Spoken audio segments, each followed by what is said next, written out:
চট্টগ্রামের জলাবদ্ধতা মানবসৃষ্ট সমস্যা উল্লেখ করে বিদ্যুৎ জ্বালানি উপদেষ্টা ফাউজুল কবির খান বলেছেন, জলাবদ্ধতা সৃষ্টির জন্য আগের মেয়র এবং সিডিএ চেয়ারম্যানই দায়ী। দুপুরে চট্টগ্রামে জলাবদ্ধতা নিরসনে নগরীর পাহাড়তলী এলাকার কয়েকটি খাল ও বাকলিয়ার বীরজাখাল সহ বিভিন্ন স্থান পরিদর্শন শেষে তিনি একথা বলেন।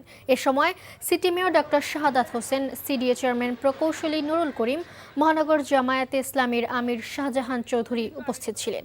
এর মধ্যে বীরজাখাল পরিষ্কারের দায়িত্ব নিয়েছে জামায়াতে ইসলামী ও পাহাড়তলীর নাসির খাল পরিষ্কার করছে মহানগর বিএনপি। উপদেষ্টা ফাউজুল কবির খান বলেন, নানা প্রতিবন্ধকতা কাটিয়ে খালগুলো খনন করা হয়েছে। বান্ডেল থাকলে প্রতি সেনমানিতে টাকা বাঁচবে। বিকাশ সেনমানি বান্ডেল কিনে জিতুন প্রতি লেনদেনে।